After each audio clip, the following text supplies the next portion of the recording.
अस्सलाम वालेकुम। मेरा नाम है जहां बाशमी और ये है होंडा सिविक RS 2021 मॉडल और 2023 मॉडल। ये होंडा सिविक एक्स है यानी कि 10th जनरेशन और ये होंडा सिविक की 11th जनरेशन है। ये दोनों ही गाड़ियाँ RS हैं यानी कि top of the line versions. और इनमें क्या डिफरेंसेस हैं, क्या इंप्रूवमेंट्स हैं, क्या चीज़ें इस गाड़ी की बेहतर थी, क्या चीज़ें इस गाड़ी में बेहतर हैं, मैं ये सब कुछ कवर करने वाला हूँ इस रिव्यू के अंदर। ये दोनों गाड़ियाँ ऑलमोस्ट ब्रांड न्यू ही हैं और इंजन भी सेम ही ऑफर करती हैं। ये गाड़ियाँ अच्छी खासी तेज़ हैं, ये आराम से तकरीबन 2425 सीसी गाड़ियों के साथ कम्पीट कर सकती हैं। खैर, अगर बात कीजिए प्राइसेस की तो इस गाड़ी की डिमांड 99 लाख है, इस गाड़ी की डिमांड 7850 है और ये गाड़ियाँ साइकिल मोटरस्पोर्ट के पास अवेलेबल हैं। अगर आपने इनके बारे में कोई इन्फॉर्मेशन लेनी है तो आप इस दिए गए नंबर पर कॉल कर सकते हैं या फिर आप साइकिल मोटरस्पोर्ट को विजिट कर सकते हैं जो कि रावलपिंडी में DH2 के गेट 1 के ऑपोजिट लोकेटेड है। साइकिल मोटर्स की इसके अलावा एक और ब्रांच भी है जो कि रावलपिंडी में मरी रोड पे लोकेटेड है। इन दोनों ब्रांचेस पे गाड़ियों की बाइंग एंड सेलिंग के साथ साथ गाड़ियों के काम भी किए जाते हैं जैसे कि tints, wrap, ceramic coating, PPF, graphene coating. यहाँ पे गाड़ियाँ फेसलिफ्ट भी की जाती हैं और यहाँ पे फिर एक पेंट बूथ भी अवेलेबल है। सो गाड़ियों के बाइंग एंड सेलिंग, मॉडिफिकेशन या पेंट जॉब वगैरह के किसी भी तरह के काम के लिए cycle motorsports is the place. Overall, these are great cars, and today I'm going to review them. Let's start with the exteriors of these cars. Looks के लिहाज से अगर किसी की अपनी ओपिनियन है, मेरे ख्याल से Civic X looks के लिहाज से बहुत ज़्यादा बेहतर है फ्रंट से। ये गाड़ी सही एग्रेसिव लगती है, लेकिन इसकी वजह भी है। जब ये कार ओरिजिनली 2016 में आई थी, तो इसकी लुक काफ़ी डल सी थी। ये बिल्कुल बेसिक सी कार थी। जब इसको फेसलिफ्ट कर दिया गया तो इसकी लुक पहले से बहुत ज़्यादा बेहतर कर दी गई। ये गाड़ी अभी अपनी ओरिजिनल शेप में है। इसको जब फेसलिफ्ट किया जाएगा तो इसकी भी लुक्स होपफुली बेहतर हो जाएंगी। बट फिलहाल मेरे ख्याल से ये गाड़ी लुक्स के लिहाज से ज़्यादा बेहतर है। बेशक फ्रंट हो, साइड हो, बैक हो और इंटीरियर के लिहाज से भी ये गाड़ी नॉट बैड, अच्छी है। और इसमें एक चीज़ एक्स्ट्रा आती है as compared to this car. वो क्या है मैं ये कवर करूंगा अभी। फिलहाल अगर बात कीजिए इन गाड़ियों के फ्रंट की और फीचर्स की तो फीचर दोनों ही गाड़ियाँ करीब करीब ऑफर करती हैं, लेकिन जो सिविक RS में एक चीज़ एक्स्ट्रा आती है और वो है रेडार। अगर बात कीजिए हेडलाइट्स की तो हेडलाइट्स इन दोनों ही गाड़ियों में LED वाली हैं, इन दोनों में ही DRLs दी गई हैं और इसके अलावा इन दोनों गाड़ियों में फॉग लैंप भी LED में ही आते हैं। लेकिन सिविक की 11th जनरेशन के अंदर एक चीज़ बहुत अजीब है और वो ये है कि इसमें जो छोटा वर्जन है सिविक का ओरियल हो गया, स्टैंडर्ड हो गया, उनमें हेडलाइट्स हेलोजन वाली आती हैं, जबकि इस एरा में सिविक ओरियल हो गई या बेशक जो मर्जी हो उसमें हेडलाइट्स यही वाली आती थी। तो यहाँ मेरे ख्याल से 11th जनरेशन ने थोड़ा सा चीप आउट किया है। ये गाड़ी बेशक ओरियल हो, स्टैंडर्ड हो, जो मर्जी हो, 2021 में या 20 में हेडलाइट्स LED वाली ही ऑफर करती थी। इसमें दो अलग अलग आती हैं। बाकी इन दोनों ही गाड़ियों में पार्किंग सेंसर्स नहीं आते जो कि मेरे ख्याल से इस प्राइस पॉइंट पे आने चाहिए थे और इन दोनों में ही फ्रंट पे फिर ये RS का बैच दिया गया है। बाकी से कुछ यहाँ पे मिलता जुलता ही है, छोटी मोटी ग्रिल्स वगैरह दी गई हैं, डिज़ाइन का डिफरेंस है। लेकिन सिविक RS की जो हेडलाइट्स हैं ये ऑटोमेटिक फीचर के साथ आती हैं, यानी कि ये डे और नाइट को सेंस करके ऑटोमेटिकली ऑन या ऑफ होंगी, जो कि इसमें नहीं है। और इसके अलावा वाइपर इन दोनों ही गाड़ियों में हिडन दिए गए हैं, लेकिन अगेन सिविक RS में ये रेन सेंसिंग आते हैं, यानी कि बारिश को सेंस करके ऑटोमेटिकली ऑन या ऑफ भी होंगे। तो यहाँ पे गाड़ी थोड़ी सी बेहतर है। इसके बाद अगर बात कीजिए इन गाड़ियों की साइड प्रोफाइल की तो ये सिविक X की साइड प्रोफाइल है और ये मेरे ख्याल से बहुत सारा एग्रेसिव है। यहाँ पे होंडा ने बहुत सारे एक्सपेरिमेंट्स किए हैं। ट्रैक्टराइज यहाँ पे काफ़ी स्ट्रॉन्ग दी गई हैं जो कि फ्रंट फेंडर से टेल लाइट से कंटिन्यू करती हैं। इसके अलावा इस गाड़ी की शेप भी स्पोर्ट बैक है ऑडी A5 की तरह की या प्रियस की तरह की, यानी कि इस गाड़ी की छत जो है ये बैक तक आती है और ट्रंक तक जाके कंटिन्यू करती है। इसके अलावा इसमें फिर सब कुछ काफ़ी फ्लैशी दिया गया है, रिम भी काफ़ी फ्लैशी हैं और यह भी इसी तरह इंचेस के, इन पे मैं अगर डिस्कशन करूंगा अभी। और इसके अलावा ये गाड़ी फीचर भी साइड पे डिसेंट ऑफर करती है, इस तरह से कि इस गाड़ी की साइड में रिट्रैक्टेबल हैं, एडजस्टेबल हैं और में ऑटो वाला फीचर भी आता है। और इसके अलावा ये गाड़ी सनरूफ भी ऑफर करती है। फिर यहाँ पे क्रोम भी काफ़ी सारा दिया गया है, विंडोज़ के आसपास भी और डोर हैंडल्स में भी। और ये नहीं कि डोर हैंडल के ऊपर सिर्फ एक फ्रिल हो क्रोम की, ये पूरा डोर हैंडल ही क्रोम का है। इसके अलावा इस गाड़ी में सॉफ्ट अनलॉक भी आता है, यानी कि मैं इस गाड़ी को यहीं से ही लॉक या अनलॉक कर सकता हूँ लाइक दिस, इस तरह से। इसके अलावा इसकी साइड स्कर्ट्स भी काफ़ी ज़्यादा कर्वी हैं। और अगर बात कीजिए सिविक 11th जनरेशन की साइड प्रोफाइल की तो यहाँ पे सब कुछ काफ़ी सडल सा है। कट लाइन यहाँ बिल्कुल स्मूथ सी दी गई हैं, साइड स्कर्ट्स भी इसके बिल्कुल नॉर्मल सी हैं और इसके अलावा यहाँ पे क्रोम भी नहीं दिया गया। ये गाड़ी RS है यानी कि टॉप ऑफ लाइन और इसमें इंस्टेड ऑफ क्रोम ब्लैक वाली ट्रांसफॉर्मर फॉलो की गई हैं। लेकिन यहाँ पे एक इशू है और वो इशू ये है कि अगर आप गाड़ी ब्लैक में लेते हैं तो इसमें सब कुछ ही ब्लैक हो जाता है, बेशक वो रेम हो या जो मर्जी हो। अगर बात करिए स्पेसिफिक गाड़ी की तो RS में कुछ चीज़ें ब्लैक आती हैं, जैसे कि इस गाड़ी के साइड मिरर जो हैं ये ब्लैक ही होंगे इररिस्पेक्टिव ऑफ कलर। गाड़ी जिस मर्जी कलर में हो साइड मिरर ब्लैक ही आएगा, डोर हैंडल भी ब्लैक आएगा। और RS में विंडोज़ के आसपास भी जो क्रोम वाली फ्रिल यूजुअली आती हैं इसमें ये ब्लैक आउट हैं। ओरियल में यहाँ पे क्रोम आता है, इसमें ये मैट ब्लैक है। और इसके अलावा फिर इसमें बैक पे भी एक टट्टे स्पॉइलर आता है जो कि ब्लैक है और इसमें रिम भी मैट ब्लैक है। तो ये इस गाड़ी की लुक में एक पोर्टी सा अग्रेसिव टच ऐड करते हैं, लेकिन मेरे ख्याल से क्रोम वाला लुक भी अपनी जगह बेहतर है। इसके अलावा फीचर यहाँ पे ऑलमोस्ट आइडेंटिकल दिए गए हैं, इस तरह से कि इसमें सॉफ्ट अनलॉक भी आता है, मैं इसको यहीं से ही लॉक या अनलॉक कर सकता हूँ। इसके साइड मिरर के अंदर रिट्रैक्टेबल वाला फीचर भी है, एडजस्टेबल वाला फीचर भी है, लेकिन यहाँ पे एक फीचर एक्स्ट्रा है और वो ये है कि ये साइड मिरर्स हीटेड हैं। सिविक एक्स में हीटेड नहीं थे, इसमें हीटेड वाला फंक्शन आ गया है जो कि आप अंदर से ऑन या ऑफ कर सकते हैं। रिम इस गाड़ी के भी 17 इंच के हैं। ये गाड़ी भी सनरूफ ऑफर करती है और यहाँ पे एक और चीज डिफरेंट है और वो ये है कि इस गाड़ी के जो पिलर्स हैं और रूफ है ये सिंगल ही पीस है। सिविक एक्स में इनके अंदर एक जोड़ दिया गया है। मोस्टली कार्स में जोड़ आता है लेकिन इसमें कोई जोड़ नहीं है, ये सिंगल ही पीस कंटिन्यू कर रहा है और इसको होंडा ने काफी प्राउडली रिप्रेजेंट किया था अपने लॉन्च पे। और अगर बात की जाए इस एंड की तो ये दोनों ही सिविक्स बैक पे क्वार्टर ग्लास ऑफर करती हैं। इसमें टेंट हुए हुए हैं, उसमें नॉर्मल है और इसके अलावा छत के लिहाज से गाड़ी थोड़ी अनयूजुअल है। इसकी छत आते आते इसकी टेल लाइट तक पहुंच जाती है। ये बेसिकली एक स्पोर्ट बैक शेप है जो कि इसकी लुक को बेहतर बनाती है। बाकी गाड़ी बैकपैक शार्क फिन 19 ऑफर करती है। ये चीज दूसरी कार में भी आती है जो कि मैं भी दिखाऊंगा आगे। और इसके फेंडर के अंदर काफी स्ट्रॉन्ग रेक्टल लाइन दी गई है। इसके अलावा ये गाड़ी मड फ्लैपर्स भी ऑफर करती है और इसमें डक्टेड स्पॉइलर जो है ये बॉडी कलर में ही है। व्हाइट गाड़ी में व्हाइट आएगा, सिल्वर में सिल्वर आएगा, ब्लैक में ब्लैक आएगा। जबकि इस गाड़ी में डिफरेंट सिनेरियो है। इसमें door handle, shark fin antenna और डक्टेड स्पॉइलर और इवन रिम भी। जबकि इस गाड़ी में डिफरेंट सिनेरियो है। आरएस सिविक के अंदर बेशक कलर जो मर्जी हो, व्हाइट हो, ब्लैक हो, जो मर्जी कलर हो, rim, door handle, shark fin antenna और डक्टेड स्पॉइलर ब्लैक ही आएंगे। This car is no different. ये गाड़ी व्हाइट है लेकिन ये सारी चीजें इसमें ग्लॉस ब्लैक कलर की हैं। इसके अलावा बैक पे ये गाड़ी भी शार्क फिन एंटीना ऑफर करती है। इसकी रूफ नॉर्मल कार्स की तरह है, यानी कि ये यहाँ पे खत्म हो जाती है और फिर ट्रंक अलग से कंटिन्यू करती है और इसमें कट लाइंस वगैरह दी गई हैं लेकिन थोड़ी मिनिमलिस्टिक सी हैं। मड फ्लैपर इसमें भी दिए गए हैं लेकिन डुअल कॉम्बिनेशन में है, ब्लैक और व्हाइट के। और अगर बात की जाए इन गाड़ियों के रेड एंड्स की तो यहाँ भी हर किसी की अपनी ओपिनियन है। आपको किस गाड़ी का रेड एंड ज़्यादा पसंद है कमेंट सेक्शन में मेंशन कीजिएगा। मेरे ख्याल से सिविक एक्स ज़्यादा बेहतर है। ये गाड़ी हाइट में ज़्यादा ऊंची है लेकिन चौड़ाई में थोड़ी सी कम है। सिविक 11 जनरेशन थोड़ी सी कंपोज्ड है लेकिन ये भी अपनी जगह काफ़ी एग्रेसिव है। बैक पे ये दोनों गाड़ियाँ फीचर्स ऑलमोस्ट आइडेंटिकल ही ऑफर करती हैं। इन दोनों ही गाड़ियों में बैक पे डुअल एग्जॉस्ट चिप्स आती हैं। आरएस टर्बो वर्जन के अंदर डुअल एग्जॉस्ट ही आ रहे हैं 2016 से और अभी तक, और ये इसके लोगों को काफ़ी बेहतर बनाते हैं कि दोनों ही फंक्शनल हैं। लेकिन 11 जनरेशन के अंदर एग्जॉस्ट चिप्स के लिए प्रॉपर पॉइंट्स दिए गए हैं बम्पर के अंदर, जबकि इस गाड़ी में ये अलग से नीचे ऐसे छोड़े हुए हैं।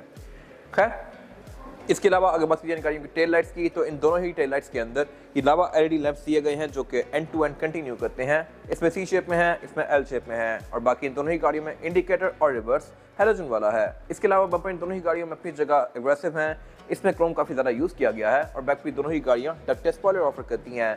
इन दोनों में ही कैमरास भी आते हैं। लेकिन अगर बात की जाए ट्रंक कैपेसिटीज़ की तो ये सिविक एक्स की ट्रंक कैपेसिटी और ये सिविक की 11 जनरेशन की ट्रंक कैपेसिटी। 11 जनरेशन की सिविक की ट्रंक ज़्यादा स्पेशियस है as compared to Civic X. यहाँ पे भी आप अच्छा खासा सामान रख सकते हैं, यहाँ पे भी रख सकते हैं।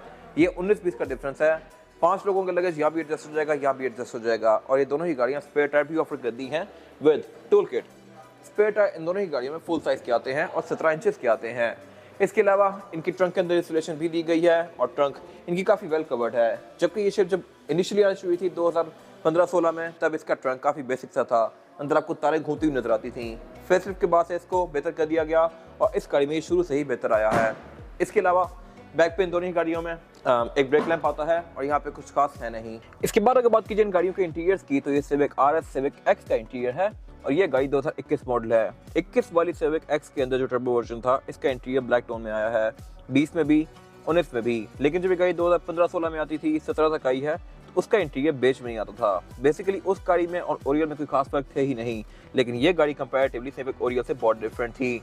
इस तरह से कि एक तो इसमें इंटीरियर की कलर टोन और आती है, इसमें रिम बड़े कर दिए गए थे, हेडलाइट्स इसकी फेसलिफ्ट वाली थी, ग्रिल्स में ग्लॉस ब्लैक में आती है, बैक पे भी कुछ डिफरेंसेस हैं जैसे कि डक्टेड स्पॉइलर और आरएस की बैचिंग। खैर, अगर बात करिए स्पेसिफिक कार के इंटीरियर की तो ये भी मेरे ख्याल से वर्थ इट है।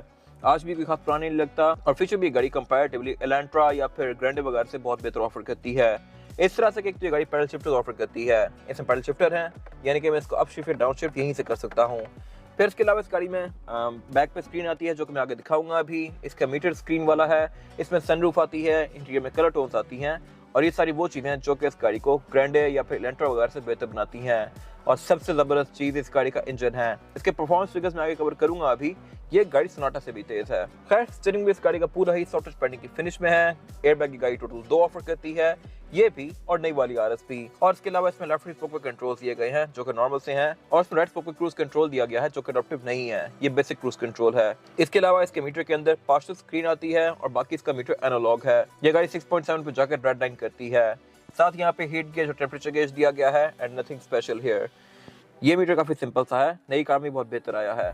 अगर बात की जाए मीटर की हाउसिंग की तो ये सारी ही चीप प्लास्टिक की फिनिश में है। डैशबोर्ड भी इस गाड़ी का मोस्टली सॉफ्ट टच पैडिंग की फिनिश में है, लेकिन मेरे ख्याल से ये इससे बेहतर हो सकता था। इस कैटेगरी में बाकी गाड़ियां इससे बेहतर डैशबोर्ड ऑफर करती हैं। इसके अलावा ये गाड़ी टोटल 4 एयरबैग्स ऑफर करती है, चारों ही डैशबोर्ड में है। सेंटर में यहाँ पे स्क्रीन दी गई है जो कि काफ़ी छोटी सी है। इस एरा के लिहाज से ये काफ़ी ऑब्सोलीट थी, हालांकि ग्रैंडे इससे बहुत बड़ी स्क्रीन ऑफर कर रही थी इस टाइम पे। सिविक की 11 जनरेशन में ये चीज़ ओवरकम कर ली गई, बट ये 2021 तक एक डिसअपॉइंटमेंट रही है। बाकी ये गाड़ी टोटल 4 कैमरास ऑफर करती है। नई वाली आरएस में 3 आते हैं। 4 इसमें इस तरह आते हैं कि एक फ्रंट पे है, एक बैक पे है, एक यहाँ पे है और फिर एक यहाँ पे भी है। ये चीज़ मैं बैक पे जाकर कवर करूँगा अभी। बाकी फीचर यहाँ बेसिक से दिए गए हैं। नीचे क्लाइमेट कंट्रोल दिया गया है जो कि सिंगल जोन ही है, और स्टोरेज एरिया दिया गया है, और पीछे गैस सिलेक्टर दिया गया है। पार्किंग ब्रेक यहाँ पे इलेक्ट्रॉनिक आती है। ये गाड़ी पहली कार थी इस कैटेगरी में जिसने इलेक्ट्रॉनिक पार्किंग ब्रेक ऑफर करना शुरू की थी। ग्रैंडे अब तक 2024 तक हैंड ब्रेक हाथ वाली ही ऑफर करी है, जिसको आप यू खींच के एंगेज करेंगे, ट्रेडिशनल हैंड ब्रेक। बाकी यहाँ पे सेंटर कंसोल वगैरह दिया गया है, सब कुछ नॉर्मल स्टफ है। इस गाड़ी का सेंटर कंसोल अब तक की किसी भी सिविक में सबसे ज़्यादा बड़ा है। यहाँ पर आप अच्छा खासा सामान एडजस्ट कर सकते हैं, और यह भी स्लाइडेबल। इसको मैं आगे पीछे करके इसकी कैपेसिटी को इंक्रीज कर सकता हूँ या एज एन आर्मरेस्ट यूज़ कर सकता हूँ। अगर बात की जाए सीट्स की, तो ये भी पूरी ही लेदर की फिनिश में है। ये ब्लैक कलर की हैं। सेम लेदर इसका डोर्स के अंदर भी कंटिन्यू करता है, और उसके अलावा इसकी सिर्फ फ्रंट दोनों विंडोज पावर्ड है। इनको मैं सिंगल टैप से फुली रोल डाउन या रोल अप कर सकता हूँ। ट्रंक रिलीज भी इस गाड़ी में इलेक्ट्रॉनिक आता है। साइड में रिट्रैक्टेबल है। ये गाड़ी ट्रैक्शन कंट्रोल भी ऑफर करती है, और उसके अलावा इसमें सनरूफ भी आती है।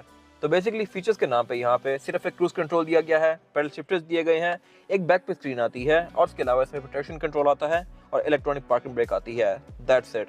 बाकी सब कुछ वही है जो कि हर कार में आता है। और अगर बात की जाए इस गाड़ी में रेयर पैसेंजर्स के लिए सीटिंग कैपेसिटी की, तो ये भी बैक पे कोई बहुत ज़्यादा स्पेशियस नहीं है। मेरे पास लेग रूम यहाँ पे पूरा है, और हेड रूम भी।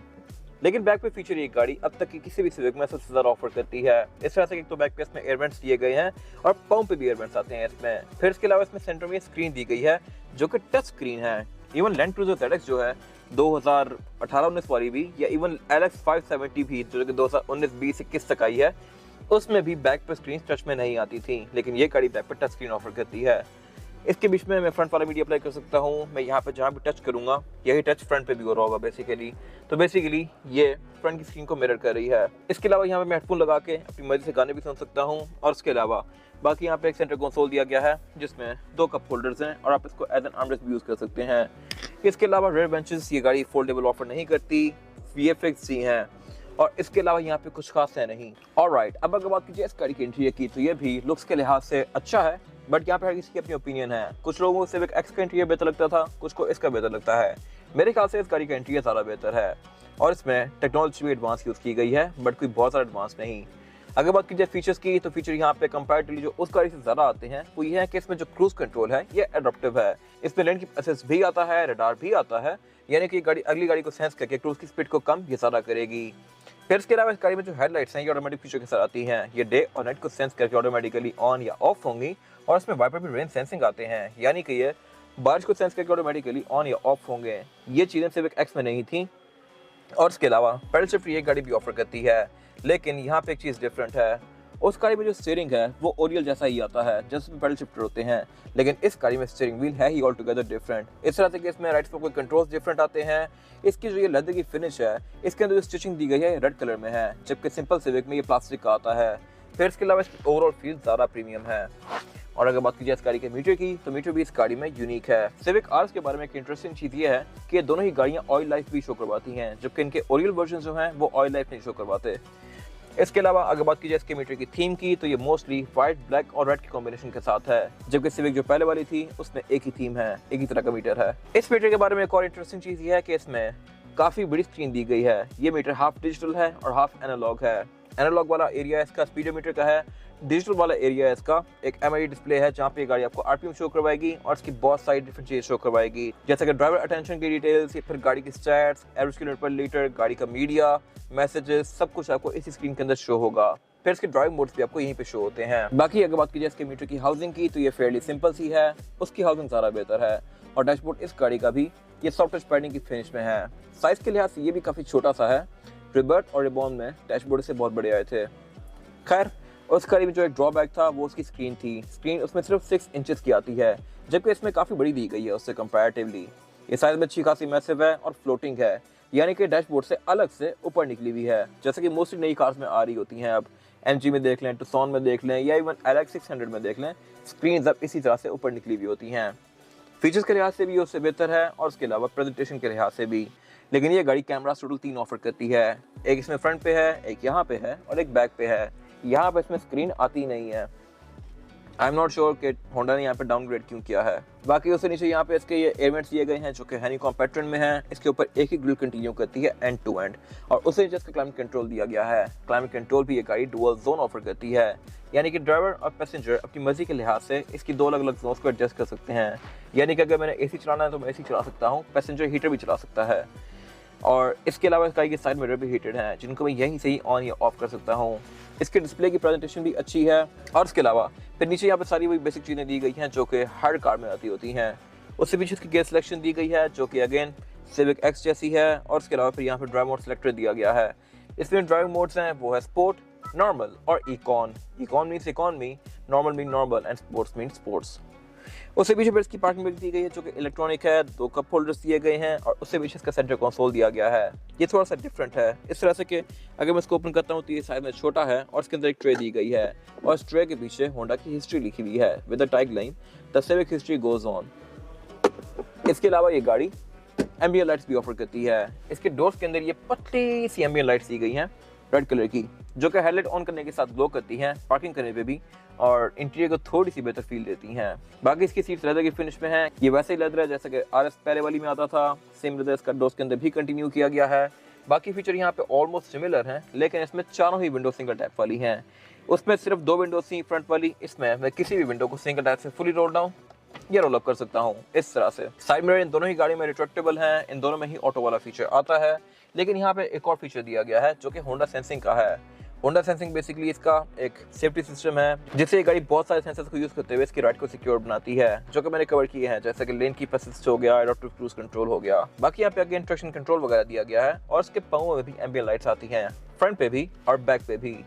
इसके अलावा बाकी यहाँ पे सब कुछ नॉर्मल सा है। जैसे इस गाड़ी में जो केबिन लाइट्स हैं ये LED में है और उसके अलावा सनरूफ ये गाड़ी भी ऑफर करती है। रियरव्यू मिरर इस गाड़ी में ऑटो डिमिंग वाला है। सिविक एक्स में ये बेसिक सा आता था। बाकी वैनिटी मिरर ये दोनों ही गाड़ियां ड्राइवर और पैसेंजर दोनों के लिए ऑफर करती हैं। दोनों में ही लाइट नहीं आती और इसके अलावा फ्रंट पे कुछ खास है नहीं। और अगर बात कीजिए 11th जनरेशन में रेयर पैसेंजर की सीटिंग कैपेसिटी की, तो यहाँ पे आपको थोड़ी सी चीप फीलिंग आती है। यहाँ पे आपको कॉस्ट कटिंग हर जगह नजर आती है। जैसे कि अगर बात कीजिए एयर वेंट्स की तो ये बिल्कुल बेसिक से हैं। सिविक एक्स में इसकी प्रेजेंटेशन थोड़ी सी बेहतर है। उसमें क्रोम भी आता है, सिल्वर कलर की फ्रिल्स आती हैं। इसमें ऐसा कुछ नहीं है। फिर नीचे यहाँ पे ब्लैंक पोर्ट दिया गया है जो कि आपको बेसिकली ऐसी फील देगा कि कहीं पे इस गाड़ी में बैक पे पावर ऑपरेट भी आते होंगे, जो कि आपको नहीं ऑफर किया गया पाकिस्तान में। इंटरनेशनल गाड़ियों में यहाँ पे फीचर्स आते हैं बट आपके लिए नहीं है। तो ये मेरे ख्याल से एक अजीब सी फीलिंग देती है। अगर यहाँ पे होंडा इसको बंद ही कर देता या शेड डिफरेंट कर देता तो बेहतर था। खैर नॉनदलेस ये ब्लैंक ही है। और same goes for the speakers, ये भी ट्विटर नहीं है, ये ब्लैंक ही है, इसमें कुछ नहीं आता। बैक पे गाड़ी सिर्फ 2 स्पीकर ऑफर करती है, 2 फ्रंट पे ऑफर करती है और फिर ट्विटर ऑफर करती है। यहाँ पे कुछ भी नहीं है। इसके अलावा बाकी बैक पे सारा कुछ फ्रंट जैसा ही है। रेयर विंडोज फॉरवर्ड है, सिंगल टैप वाली हैं। और इसके अलावा इसमें भी यहीं पे सेंटर कंसोल दिया गया है जिसको आप एज एन आर्मरेस्ट यूज कर सकते हैं। और इसमें 2 कप होल्डर्स भी दिए गए हैं। बाकी बैक पे केबिन लाइट्स भी इसकी LED में है। और इसके अलावा फीचर्स इन दोनों ही गाड़ियों में आइडेंटिकल हैं। सीट बेल्ट्स आती हैं बैक पे, क्वार्टर ग्लास दिए गए हैं, ISFX के पोर्ट्स दिए गए हैं और रेयर बेंचेस इन दोनों ही गाड़ियों में फोल्डेबल नहीं है। इसके अलावा यहाँ पे कुछ खास है नहीं। इसके बाद अगर बात की जाए गाड़ियों के इंजन्स की, तो इंजन्स भी ये दोनों ही गाड़ियाँ आइडेंटिकल ऑफर करती हैं। सिविक एक्स में ये इंजन आना शुरू हुआ था 2016 के बाद से, जो कि 1.5 टर्बो चार्ज है और ये गाड़ी परफॉर्मेंस के लिहाज से उस टाइम में सबसे तेज गाड़ी थी। ये गाड़ी 178 हॉर्स पावर प्रोड्यूस करती है और ट्रांसमिशन इस गाड़ी में LLCVT आती है। इसके अलावा फिर यही इंजन पर सिविक 11 जनरेशन भी कंटिन्यू किया गया। लुक्स के लिहाज से मेरे ख्याल से सिविक एक्स का इंजन थोड़ा ज़्यादा बेहतर है, क्योंकि ये काफ़ी टाइटली पैक्ड है, काफ़ी नीट बनाया हुआ है और उसके ऊपर एक अर्थ जीन्स की बैजिंग भी दी हुई है जो कि इसको थोड़ी सी प्रीमियम फील दे रही है। सिविक 11 जनरेशन में भी सेम टू सेम यही इंजन आया है, लेकिन इसकी फील थोड़ी सी चीप सी है। इसका प्लास्टिक नॉर्मल सा है। यहाँ पे सब कुछ काफ़ी हाई क्वालिटी था बट यहाँ पे सब कुछ बड़ा अजीब सा लगाया हुआ है। इसको देख के फील आती है कि गाड़ी प्रॉपर लोकली बनी हुई है। इसमें यहाँ पे अर्थ ड्रीम्स का बैच भी नहीं दिया गया। यहाँ पे सिर्फ एक होंडा लिखा हुआ है और उस अर्थ ड्रीम्स बैच की जगह खाली है। इसमें ऐसा नहीं है कि यहाँ पे डिज़ाइन थोड़ा सा डिफरेंट हो, उसकी जगह ही खत्म कर दी हो। यहाँ पे जगह दी हुई है लेकिन उसके अंदर बैच नहीं है। बाकी इसके टर्बो की जो ओवरऑल हाउसिंग है ये भी चीप प्लास्टिक की है, जबकि इसमें ये काफ़ी प्रीमियम है। मटेरियल्स का यहाँ पे थोड़ा सा डिफरेंस है। और इसके अलावा अगर बात की जाए इंसुलेशन की, तो अगेन ये भी सिविक एक्स में बेहतर थी। इसके हुड के अंदर यहाँ पे प्रॉपर ये कम्युनिक्स दी गई हैं, इसका जो रेडिएटर के ऊपर वाला एरिया है इसके ऊपर भी प्लास्टिक की कवरिंग आती है और हुड के अंदर भी इंसुलेशन है, जबकि इस गाड़ी में यहाँ पे सब कुछ स्ट्रिप डाउन है। इसमें रेडिएटर के ऊपर कोई कवरिंग नहीं है, सामने ही आपका रेडिएटर खराब है, एक्सपोज है बिल्कुल। इसी तरह बाकी आप विंडशील्ड वॉशर वाला एरिया देख सकते हैं, जहाँ पे स्टैंड होता है वो एरिया, गाड़ी के फेंडर के अंदर इवन फिल्टर की शीट्स तक आपको यहाँ से नजर आएंगी। तो ये मेरे ख्याल से एक वियर्ड चीज़ है। सिविक एक्स तक होंडा ने फिर कुछ क्वालिटी ऑफर की थी, 11 ने बहुत हद तक चीप आउट कर दिया है। बट अगर बात की जाए परफॉर्मेंस फिगर्स की, तो ये दोनों ही गाड़ियाँ 178 हॉर्स पावर प्रोड्यूस करती हैं। अगर बात की जाए इन दोनों जनरेशन के छोटे वर्जन की, तो सिविक में जो छोटा वर्जन आता था 1.8 होता था। 1.8 और 1.5 ये दो इंजन ऑफर करती थी सिविक उस टाइम पे, लेकिन अब सिर्फ 1.5 टर्बो इंजन ही आता है 11 जनरेशन में। लेकिन अगेन यहाँ परफॉर्मेंस के डिफरेंसेस हैं। सिविक एक्स में जो 1.8 ओरियल वर्जन था वो गाड़ी 138 हॉर्स पावर प्रोड्यूस करती थी, जबकि इस शेप में जो ओरियल वर्जन है वो गाड़ी 127 हॉर्स पावर प्रोड्यूस करती है। तो बेसिकली इस जनरेशन में इंजन को थोड़ा सा डाउनग्रेड किया गया है, डीट्यून किया गया है, जिसकी वजह से उसकी horse power even civic x से भी कम हो गई है। तो मेरे ख्याल से इस जनरेशन में काफी हद तक ना होंडा ने बड़े अजीब काम किए हैं। ट्रांसमिशन इन दोनों गाड़ियों में LLCVT है, जबकि इसके छोटे वर्जन में MCVT आती है। वो ट्रांसमिशन थोड़ी सी वीक है as compared to this transmission, और वो गाड़ी पावर भी कम प्रोड्यूस करती है। अगर बात की जाए फ्यूल एवरेज की, तो मेरे ख्याल से सिविक एक्स थोड़ी सी बेहतर देगी, क्योंकि इस साइज में थोड़ी सी छोटी है। 11 जनरेशन सिविक साइज में थोड़ी ज़्यादा बड़ी है। देखने में लगता है कि ये गाड़ी अकॉर्ड या कोई सोनाटा वगैरह के साथ की गाड़ी है, और डेफिनेटली इस वजह से ये गाड़ी फ्यूल भी थोड़ा ज़्यादा लेगी, लेकिन 19-20 का फ़र्क ही होगा। बाकी बोनट में इंसुलेशन इन दोनों ही गाड़ियों के अंदर दी गई है। इन दोनों ही गाड़ियों के बोनट स्टैंड से ओपन होते हैं। लेकिन यहाँ पे एक और बहुत बड़ा डिफरेंस है, और वो ये है कि इसी इंजन, इसी स्पेक, इसी शेप के साथ जब ये गाड़ी 2016 में ओरिजिनली आना शुरू हुई थी, तो इसकी प्राइस 32 लाख रुपए थी, 32 लाख या 30 लाख रुपए थी। जबकि ऑलमोस्ट वही सारी चीज़ें और वही सारी स्पेक्स कंटिन्यू करते हुए 2021 में जब ये गाड़ी क्लोज हुई थी, तो ये गाड़ी 55-60 लाख के आसपास थी। फिर with the passage of time ये गाड़ी 70 लाख तक पहुंच गई, 70-75 लाख तक, और ये गाड़ी 60 लाख से शुरू होकर 1 करोड़ एंड अबव गई है। ये गाड़ी 1 करोड़ 10 लाख रुपए तक भी बिकी है, जबकि इंजन सेम टू सेम ही है। 30 लाख की गाड़ी में जो इंजन आता था, 1 करोड़ की गाड़ी में भी वही इंजन आता है, और उसके अलावा जस्ट लुक का डिफरेंस है, बाकी टेक्नोलॉजी तो वही है। तो बेसिकली ये पाकिस्तान की इकॉनमी की हालत बता रहा है कि 2016 से लेकर 2022-23 तक कितना ज़्यादा डिफरेंस आ गया है। इसके अलावा यहाँ पे कुछ खास है नहीं। इसके बाद अगर बात की जाए इन गाड़ियों की टायर साइज़ की, तो इन दोनों ही गाड़ियों में टायर साइज सेम आता है, 215, 50 और 17। इनमें 17 इंचेस का है, लेकिन डिज़ाइन डिफरेंट है और टायर भी डिफरेंट है। सिविक एक्स में टायर योकोहामा का एडवान आता था, जबकि सिविक की 11 जनरेशन में ये BG थंडर मैक्स कर दिया गया। ये टायर बेहतर है, वो टायर जनरल की सब्सिडरी है, मैं आगे कवर करूँगा अभी। फिलहाल अगर बात की जाए इस टायर और रिम की, तो ये टायर भी अच्छा है और रिम भी इसका लुक्स के लिहाज से मेरे ख्याल से बेहतर है। ये विंडमिल के डिज़ाइन में है और 5 स्पोक है, ग्रे और एल्यूमिनियम के कॉम्बिनेशन के साथ है। इसमें ABS भी आता है, ट्रैक्शन कंट्रोल भी आता है, और ऑर्बिटल डिस्क ब्रेक आती है, जो कि इस गाड़ी की ब्रेकिंग को और राइड को बेहतर बनाती है। और अगर बात कीजिए 11 जनरेशन RS के टायर की, तो ये भी टायर साइज सेम है, 215, 50 और 17। लेकिन टायर इस गाड़ी में BG थंडर मैक्स है, जो कि काफ़ी अजीब सा है। ये जनरल का टायर है, और इसके अलावा रिम इस गाड़ी में मैट ब्लैक की फिनिश में है। मेरे ख्याल से एल्यूमिनियम क्रोम थोड़ी बेहतर फील देता है। इस गाड़ी में स्पोर्टिव बनाने के लिए इसको मैट ब्लैक कर दिया गया। बाकी रिम ये भी 10 स्पोक है। लुक्स के लिहाज से हर किसी की अपनी ओपिनियन है। फीचर्स ये गाड़ी भी ऑलमोस्ट सेम ही ऑफर करती है, जैसे इसमें रडार आता है। बाकी इसमें ABS, traction control, electronic power steering, ये सारी चीज़ें दी गई हैं। इसमें भी ऑर्बिटल डिस्क ब्रेक, लेकिन रडार क्योंकि इसमें आता है, तो ये आपकी राइड को थोड़ा सा और बेहतर बना देता है। और इसके अलावा यहाँ पे कुछ खास है नहीं। ये था आज का रिव्यू। अगर आपको रिव्यू पसंद आया है तो इस रिव्यू को लाइक कीजिए, मेरे चैनल को सब्सक्राइब कीजिए, और अगर आपके पास इन गाड़ियों से रिलेटेड कोई भी राय है तो उसको कमेंट सेक्शन में शेयर जरूर कीजिएगा, ताकि वो लोग जो ये गाड़ियाँ लेने वाले हैं वो आपकी राय से फ़ायदा उठा सकें। अपना ख्याल रखिएगा। Thank you.